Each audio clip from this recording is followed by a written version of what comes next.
Bismillahirrahmanirrahim.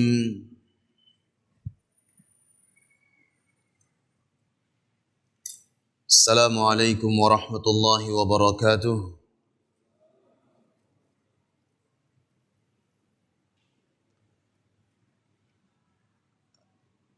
Alhamdulillahi rabbil alamin. Salatan wa salaman ala al-mab'uthi rahmatan lil alamin.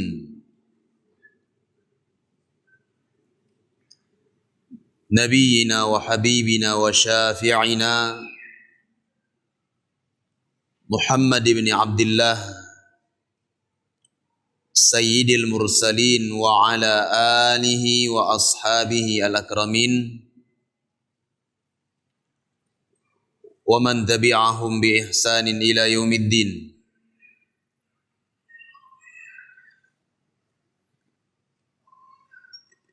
Yaqulu Rabbuna tabaraka wa ta'ala, Ya ayyuhalladzina amanu ittaqullaha haqqa tuqatih wa la tamutunna illa wa antum muslimun. Amma ba'd.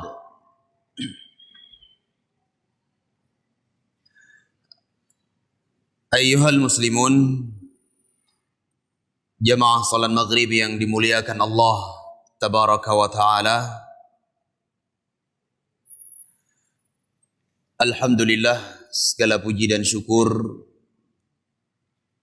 selalu dan senantiasa kita panjatkan kepada Allah tabaraka wa ta'ala. Dialah Allah subhanahu wa ta'ala yang telah mempertemukan kita di malam yang mulia ini, di tempat yang paling mulia di muka bumi ini, yaitu masjid-masjid Allah subhanahu wa ta'ala.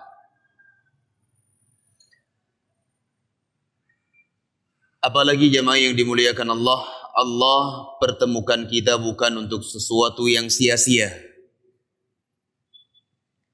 namun Allah tabaraka wa ta'ala pertemukan kita di dalam sebuah majlis ilmu yang dikaji di dalamnya insyaallah Al-Quran, Sunnah, hal-hal yang penting yang berkaitan dengan agama dan syariat yang mulia ini. Alhamdulillah, ini merupakan nikmat yang harus dan selalu kita bersyukur kepada Allah subhanahu wa ta'ala. Baik jemaah yang dimuliakan Allah, malam hari ini insyaAllah kita akan sebutkan poin yang berikutnya dari pembatal-pembatal keislaman seseorang. Dan pernah kita sebutkan bahwasanya sekalipun seorang hamba mengucapkan kalimat la ilaha illallah, namun di sana ada amalan-amalan, perbuatan-perbuatan ataupun keyakinan-keyakinan di mana hal-hal tersebut akan membatalkan keislaman seorang hamba. Nah, ini yang penting jemaah yang dimuliakan Allah untuk kita pelajari, untuk kita kenal, sehingga kita tidak terjatuh ke dalam amalan-amalan tersebut. Yaqulu Syekhul Islam Muhammad Tamimi rahimahullahu ta'ala, Man abghadha syai'an mimma ja'a bihi ar-rasul sallallahu alaihi wasallam walau amila bihi kafara ijma'an. Wad dalilu qawluhu ta'ala, dzalika bi annahum karihu ma anzalallah fa ahbata a'malahum. Beliau mengatakan di antara perkara yang membatalkan keislaman adalah man abghadha syai'an, barang siapa membenci sesuatu yang dibawa oleh Nabi Muhammad sallallahu alaihi wa ala alihi wasallam dari syariat beliau. Walau amila bihi, walaupun ia beramal dengannya, kafara ijma'an, maka orang tersebut kufur menurut kesepakatan para ulama.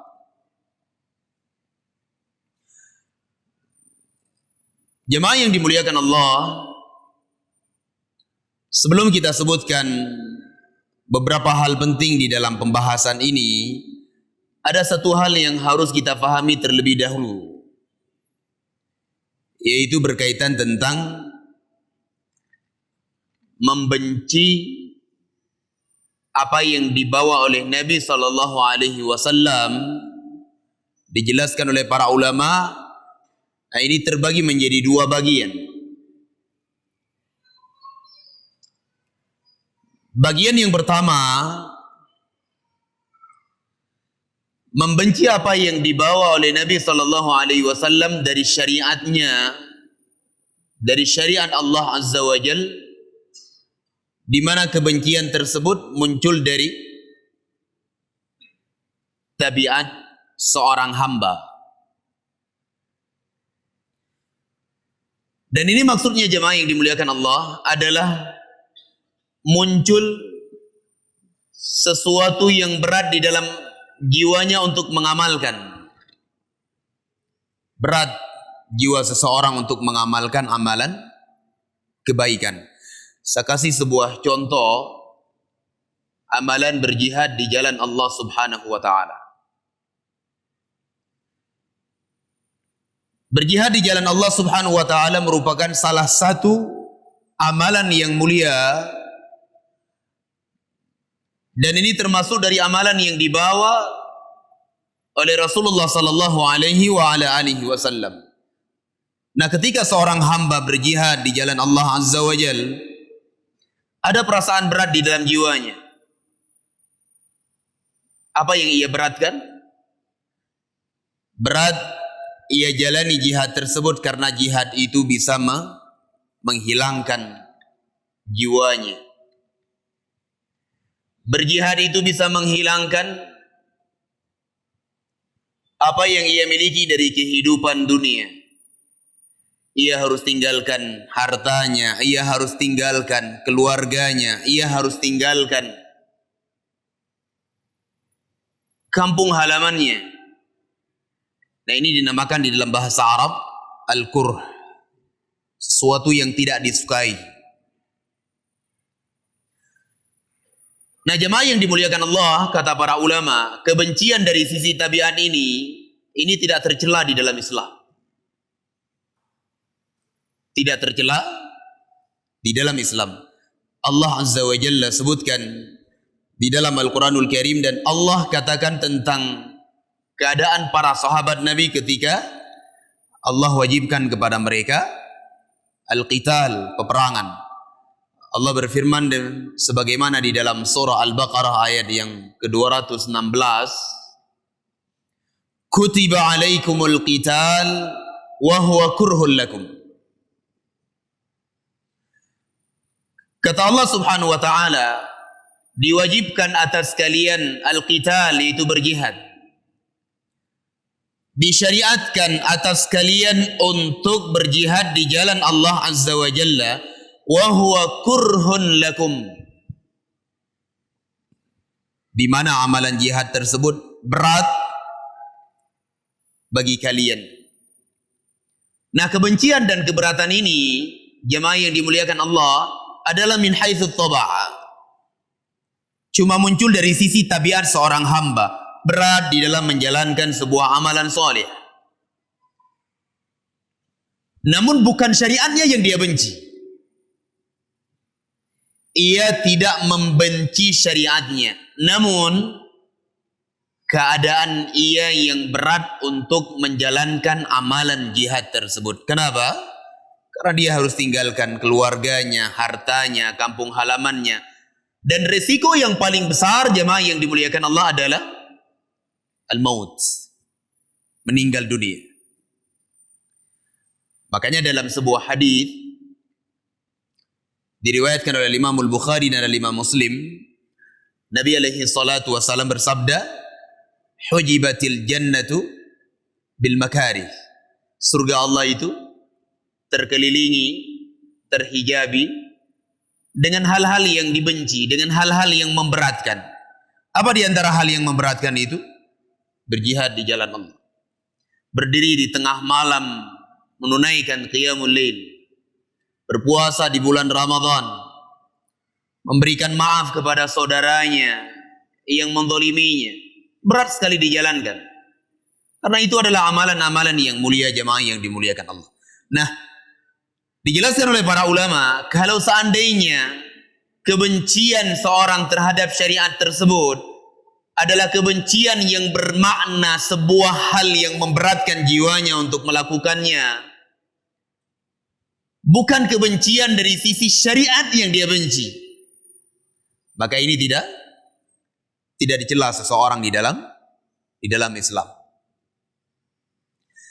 Hanya saja yang dicela, jemaah yang dimuliakan Allah, adalah ketika seorang hamba membenci syariat tersebut. Dia benci. Allah wajibkan kepadanya salat 5 waktu. Bagi kaum rijal, salat di masjid berjamaah. Dia benci syariat tersebut. Kenapa harus dibuat seperti ini? Kenapa harus diwajibkan seperti ini? Nah, ini yang berbahaya, jemaah yang dimuliakan Allah. Adapun perasaan berat seseorang untuk mengamalkan, menjalankan, ini wajar keadaan seorang hamba. Dan sebagaimana dalam hadis yang saya sebutkan tadi, Nabi SAW telah sebutkan bahwa surga Allah itu terkelilingi, dihijabi oleh hal-hal yang memberatkan jiwa seseorang untuk menjalankannya. Baik jemaah yang dimuliakan Allah, itu mungkin masalah yang pertama yang harus kita fahami baik-baik, bahwa kebencian itu terbagi menjadi 2. Ada kebencian yang bersifatnya tabi'i, kebencian yang bersifat tabiat seorang hamba, namun dia tidak membenci syariatnya, maka ini tidak tercela. Ada kebencian yang ia benci adalah syariat itu sendiri. Dia tidak senang Allah memberikan syariat itu. Dia tidak suka Allah Azza wa Jalla memberikan syariat-syariat melalui Rasulnya. Ketika dia benci itu, maka inilah yang membuat seseorang keluar dari agama Islam. Baik, itu masalah yang pertama, yang penting untuk difahami baik-baik. Al-mas'alatu tsaniyah, masalah yang kedua. Dijelaskan oleh para ulama, penting sekali untuk kita ketahui jamaah yang dimuliakan Allah, annama qalahu sallallahu alaihi wasallam au fa'alahu au amara bihi au naha anhu mimma huwa minad din innama huwa min amrillahi wa wahyillahi ta'ala. Jamaah yang dimuliakan Allah, penting sekali untuk kita mengetahui, mengilmui, mengenal bahwa apa yang diucapkan oleh Rasulullah atau apa yang beliau kerjakan atau apa yang beliau perintahkan dan yang beliau darang di dalam urusan agama, semuanya itu merupakan perintah dan wahyu dari Allah Subhanahu wa ta'ala.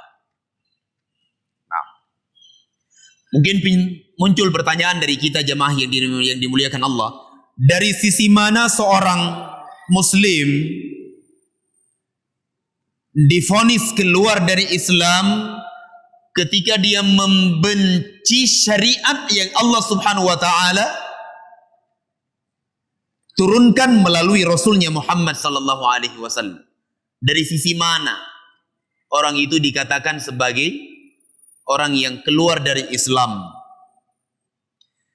Jawabannya adalah bahwa setiap sesuatu yang diucapkan oleh Nabi, apapun itu, Berkaitan dengan akidahkah, berkaitan dengan ibadahkah, berkaitan dengan muamalah, adab wa akhlak,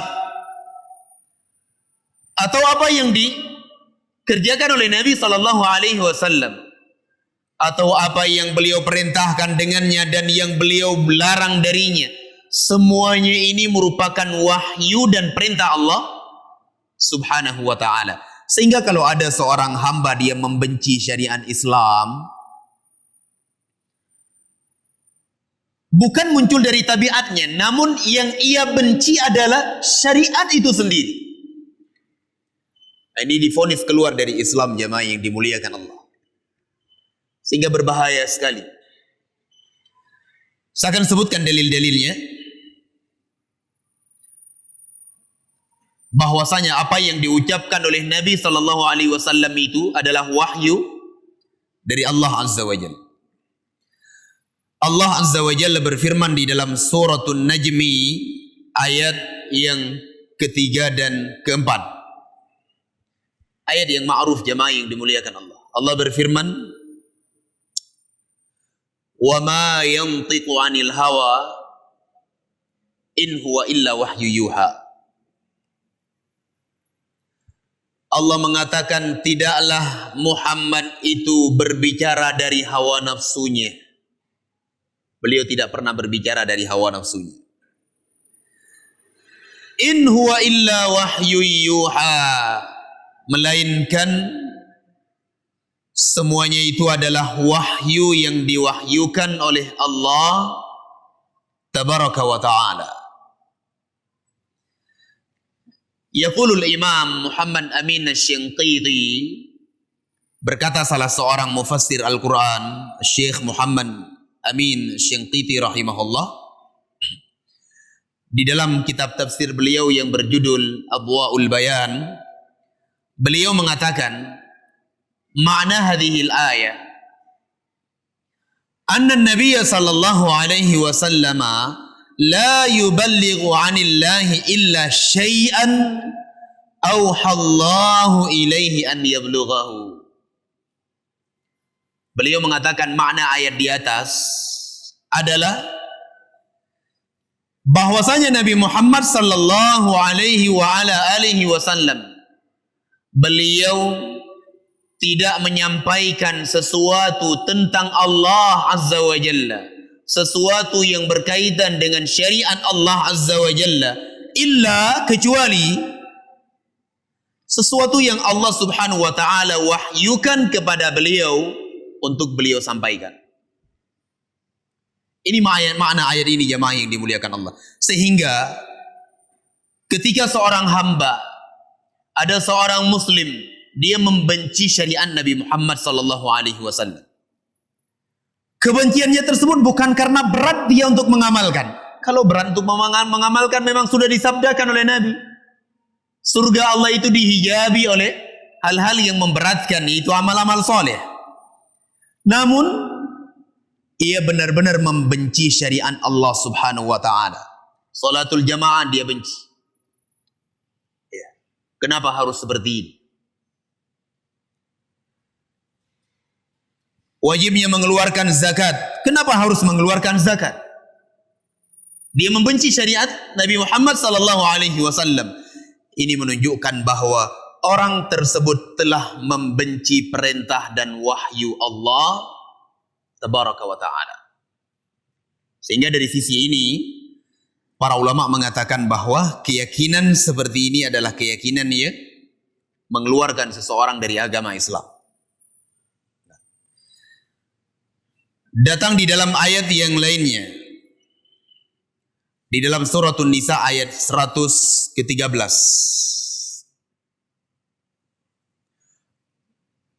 Allah berfirman, wa anzalallahu 'alaikal kitaba wal hikmah wa 'allamaka ma lam takun ta'lam. Coba jemaah perhatikan ayat ini. Allah berfirman, wa anzalallahu 'alaikal kitaba wal hikmah, dan Allah Subhanahu wa ta'ala telah menurunkan atas engkau wahai Nabi Muhammad Alkitab wal hikmah. Yang pertama adalah Alkitab, Al-Quranul Karim. Siapa yang menurunkan? Allah Subhanahu wa ta'ala. Yang kedua adalah Al-Hikmah. Al-Hikmah ini ditafsirkan oleh Abdullah bin Abbas radhiyallahu anhuma dan para ulama tafsir yang lainnya. Maksudnya adalah sunnah Nabi Muhammad sallallahu alaihi wasallam. Ya. Wa 'allamaka ma lam takun ta'lam, dan Allah Azza wa Jalla telah mengajarkan engkau wahai Nabi Muhammad ma lam takun ta'lam, sesuatu yang sebelumnya engkau belum mengetahuinya. Nah, jemaah yang dimuliakan Allah, kata para ulama, dari ayat yang mulia ini menjelaskan kepada kita bahwa setiap sesuatu yang dibawa oleh Nabi dari syariat Islam, apakah itu berkaitan dengan urusan akidah, muamalah, ibadah, amal saleh, adab wa akhlak, semuanya itu adalah diturunkan oleh Allah Subhanahu wa ta'ala. Semuanya datang dari Allah Subhanahu wa ta'ala. Sehingga ketika ada seorang hamba dia membenci syariat Nabi Muhammad, dia tidak senang dengan syariat Nabi Muhammad sallallahu alaihi wasallam, berarti ia tidak senang dengan syariat Allah Subhanahu wa ta'ala, dan amalan tersebut akan mengeluarkan seseorang dari agama Islam. Nah, dan ini sangat berat jemaah yang dimuliakan Allah. Sangat berat hukumannya di dalam agama kita yang mulia ini. Hukumannya keluar dari Islam, batal keislamannya. Beda halnya ketika seseorang membenci dalam artian kebencian tersebut adalah berat di dalam jiwanya. Bagaimana tidak berat jemaah yang dimuliakan Allah? Kita mengeluarkan infak, sedekah. Sudah bersusah payah selama 1 tahun kita kumpulkan harta kita. Kita habiskan waktu dan masa kita, tenaga kita, pikiran kita untuk mengumpulkan harta tersebut. Ketika telah sampai nisab dan datang haulnya, kita harus keluarkan 2,5% dari harta kita. Berat seorang. Namun dia tidak membenci syariat tersebut. Dia yakin itu adalah syariat Allah Azza wa Jalla. Dia tahu itu adalah kewajibannya. Namun ketika dia keluarkan ada sedikit perasaan berat. Nah, ini berat ini dimaksud dengan min haits at-taba', tabiatnya. Dan ini wajar seorang muslim seperti itu. Jangankan kita jamaah yang dimuliakan Allah, para sahabat saja seperti itu. Namun yang jadi masalah adalah ketika seseorang membenci syariat zakat itu. Nah, ini yang menjadi masalah dan mengeluarkan seseorang dari agama Islam. Baik jemaah yang dimuliakan Allah, kita akan sebutkan dalil-dalil yang lainnya yang menjelaskan bahwasanya keyakinan seperti ini merupakan keyakinan yang mengeluarkan seseorang dari daerah keislaman. Allah berfirman di dalam Al-Quranul Karim, di dalam surah Muhammad ayat yang ke-9. Allah Subhanahu wa ta'ala berfirman tentang keadaan orang-orang kafir. Dzalika bi annahum karihu ma anzalallah fa ahbata a'malahum. Berkata Allah Subhanahu wa ta'ala, dzalika bi annahum, yang demikian itu dikarenakan mereka membenci apa yang Allah Subhanahu wa ta'ala turunkan kepada mereka, kepada para nabi mereka. Diturunkan syariat oleh Allah Azza wa Jalla kepada para nabi mereka, kepada para rasul mereka. Mereka membenci syariat tersebut. Bukan kebencian itu muncul dari tabiat mereka, dari hal-hal yang wajar. Namun mereka membenci syariat tersebut. Apa kata Allah Azza wa Jalla? Fa ahbata a'malahum. Maka Allah Subhanahu wa ta'ala mengatakan fa ahbata a'malahum, batallah amalan-amalan mereka tersebut, lenyaplah seluruh amalan ibadah yang dahulu pernah mereka lakukan kepada Allah Subhanahu wa ta'ala. Nah, kebencian yang dimaksud di dalam ayat ini jemaah yang dimuliakan Allah adalah kebencian dari sisi syariat. Syariatnya yang dibenci, bukan keberatan seseorang di dalam menjalankan ibadah.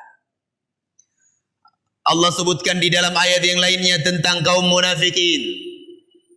Di dalam surah At-Taubah ayat 54 Allah berfirman, "Wala ya'tuna as-salata illa wahum kusala, wala yunfiquna illa wahum karihun." Coba lihat jemaah yang dimuliakan Allah. Allah mengatakan wala ya'tuna as-salata.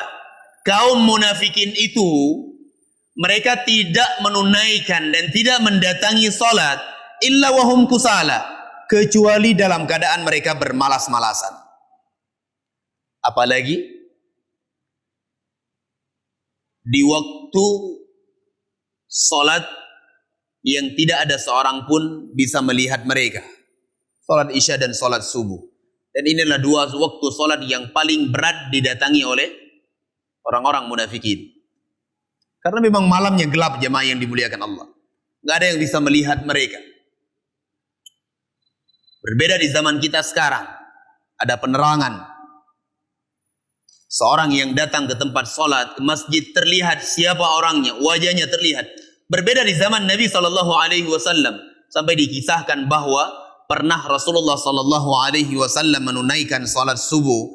Setelah beliau salam dari sholat subuh tersebut, ya, seseorang itu belum kenal siapa yang ada di sebelah ataupun di sampingnya.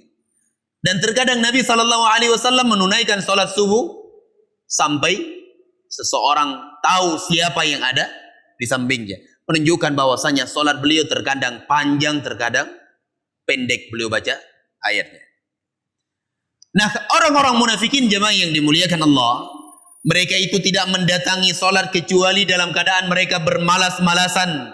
Lalu kata Allah, "Wala yunfiquna illa wahum karihun." Dan tidaklah mereka berinfak, mengeluarkan sedekah, zakat, illa wahum karihun, kecuali dalam keadaan mereka benci terhadap syariat zakat itu. Orang-orang besar dari kalangan munafikin, orang-orang kaya di kalangan mereka, yang mereka mengaku berislam, mengucapkan kalimat la ilaha illallah, namun hakikat hati mereka itu tidak beriman kepada Allah Azza wa Jalla. Ketika Nabi SAW ingin menarik zakat bagi orang-orang yang mengumpulkan harta-harta mereka sampai nisabnya, datang haulnya, mereka keluarkan zakat itu. Namun mereka membenci syariat zakat tersebut. Nah, kebencian ini jemaah yang dimuliakan Allah adalah kebencian yang sangat dicela di dalam Islam. Bahkan ketika ada seorang muslim membenci syariat zakat ini, maka akan keluar dari agama Islam.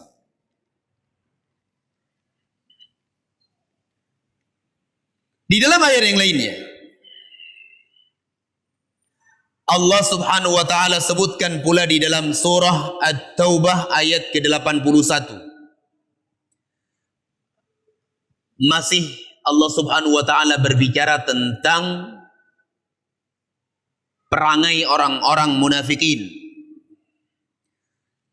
Allah mengatakan farihal mukhallafuna bimaq'adihim khilaf Rasulillah wa karihu an yujahidu bi amwalihim wa anfusihim fi sabilillah. Coba jemaah perhatikan ayat ini. Allah mengatakan farihal mukhallafuna bimaq'adihim khilaf Rasulillah. Orang-orang munafikin yang mereka tidak ikut perang, mereka bergembira di belakang Rasulullah sallallahu alaihi wasallam. Dan ini ma'ruf sekali disebutkan kisahnya oleh para ulama di dalam hadis-hadis Nabi, bahwa kaum munafikin, terkhusus ketika Nabi sallallahu alaihi wasallam ingin melakukan perang Tabuk. Dan perang Tabuk ini dilakukan oleh Nabi sallallahu alaihi wasallam ketika puncak musim panas. Dan kita tahu sendiri jamaah yang dimuliakan Allah, puncak musim panas di Jazirah Arab itu, ini adalah hal yang paling memberatkan. Berat sekali. Iya. Ditambah lagi jamaah yang dimuliakan Allah, ketika sudah puncak musim panas, itu masanya kurma sudah mulai bisa dipanen. Sudah udaranya, cuacanya panas, kemudian apa? Kurma sudah mulai dipanen. Para sahabat ridwanullah alaihi, mereka semuanya berbondong-bondong. Ditinggalkan keluarga mereka, ditinggalkan kurma dan kebun-kebun mereka. Tinggal kampung halaman mereka yang mereka cintai, berjihad mereka di jalan Allah subhanahu wa ta'ala. Tidak ada yang tersisa dari para sahabat kecuali 3 orang. Termasuk di dalamnya Ka'ab bin Malik. Yang kemudian mereka itu dibaikot oleh Nabi SAW selama 50 hari 50 malam. Tidak diajak bicara, tidak dijawab salamnya. Dan Allah umumkan taubat mereka di dalam Al-Quranul Karim. Luar biasa. Nah, ayat ini yang saya baca ini berbicara tentang kaum munafikin jemaah yang dimuliakan Allah. Datang mereka kepada Rasulullah sallallahu alaihi wasallam, "Wahai Rasulullah, saya enggak bisa ikut jihad, keadaannya begini begitu, begini begitu. Wahai Rasul, orang tua saya sudah tua renta sekali, saya harus mengurusinya. Wahai Nabi begini, wahai Nabi begitu." Rasulullah sallallahu alaihi wasallam berangkat ke medan perang Tabuk. Ya, mereka bergembira.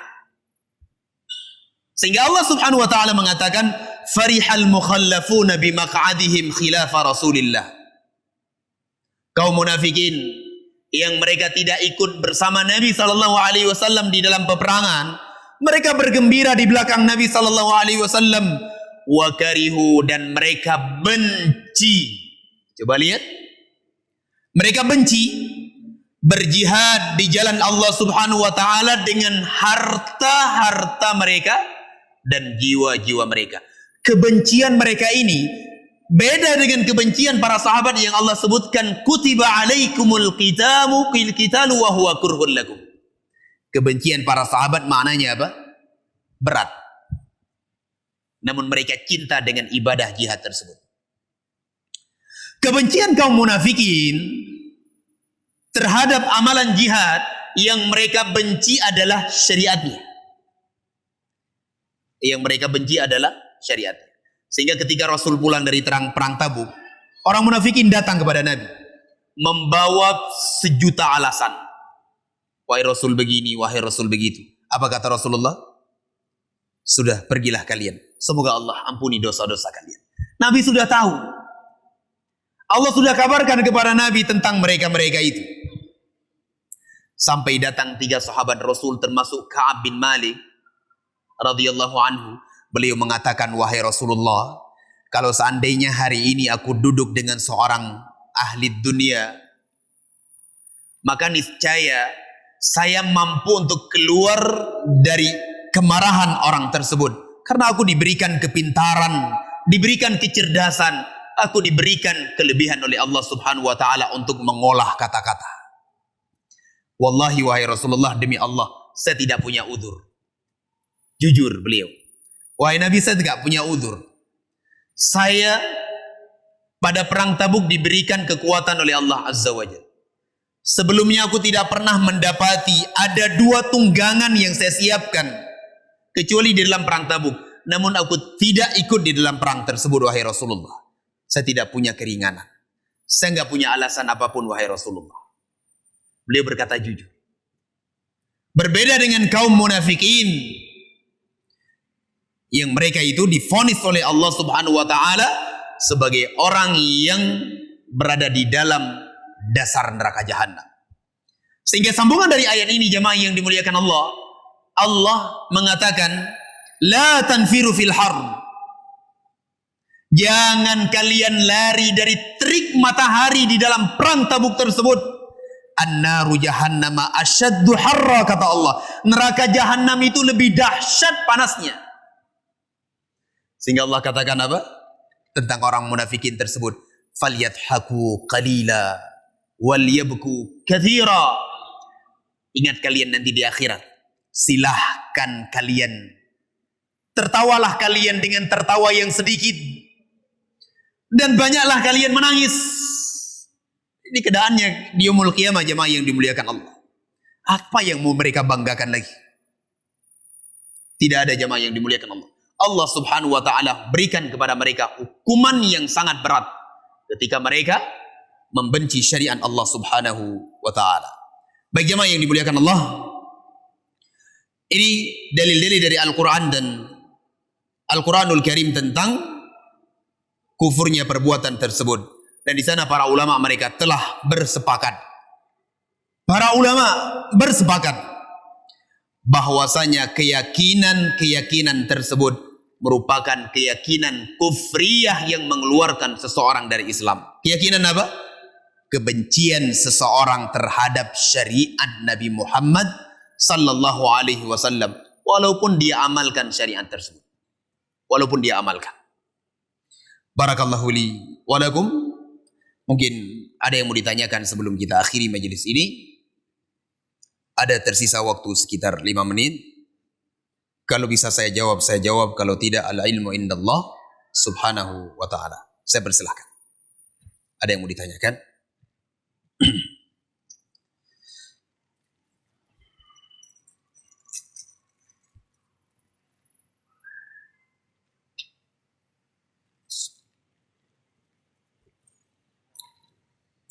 Oh ya, silakan Pak. Waalaikumsalam warahmatullahi wabarakatuh. Faraid. Masya Allah.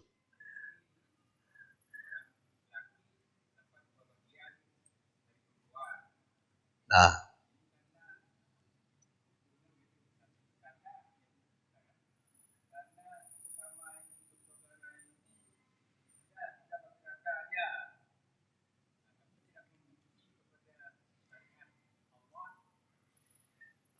Baik.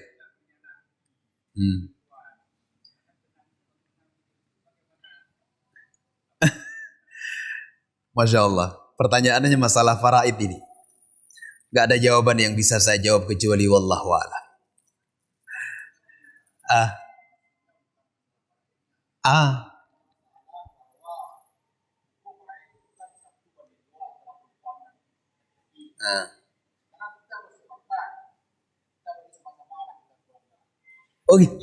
Oh gitu. Baik.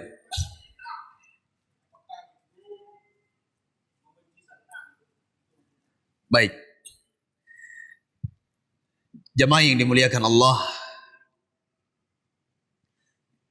tentunya tentang pembagian masalah harta warisan, itu semua sudah ada ketentuan-ketentuan dari Allah subhanahu wa ta'ala dan Rasulnya. Siapa yang mendapatkan setengah dari harta, siapa yang mendapatkan seperempat, seperdelapan dan sebagainya. Tentunya yang paling baik itu adalah sesuatu yang mencocoki apa yang Allah subhanahu wa ta'ala tentukan. Itu yang paling benar. Adapun urusan permasalahan misalnya mereka ingin membagi sama, itu adalah hal-hal yang wajar di dalam. Boleh-boleh saja. Selama dia ridho, ini ada tanah, dia bagi 2 misalnya. Dia rela, kita bagi berdua saja. Dan dia tahu bahwa syariat Allah subhanahu wa ta'ala sekian, sekian, dan sekian. Tanpa membenci apa yang ditetapkan oleh Allah subhanahu wa ta'ala dan Rasulnya. Ini kalau perempuan agak sedikit dapatnya, dia benci. Kenapa harus seperti ini? Ini tidak adil. Nah, ini yang berbahaya. Ya, ini tidak ada keadilan seperti ini. Ini kezaliman seperti ini. Jemaah yang dimuliakan Allah, pemikiran yang seperti ini yang berbahaya. Adapun kalau memang itu muncul dari senang sama senang, mereka ingin membagi sama misalnya, maka ini sesuatu yang tidak bermasalah saya rasa. Wallahu a'lam bishawab. Dan insyaallah masalah faraid bagus, penting sekali masalah faraid itu. Mungkin dibuat kajian sekali Ustadz Azhari Abu Abdurrahman. Beliau paham sekali tentang permasalahan faraid. Wallahu a'lam bishawab. Subhanakallahumma wa bihamdika asyhadu an la ilaha illa anta astaghfiruka wa atubu ilaik. Wa sallallahu ala nabiyyina Muhammadin wa ala alihi wa sahbihi ajmain. Walhamdulillahi rabbil alamin. Assalamualaikum warahmatullahi wabarakatuh.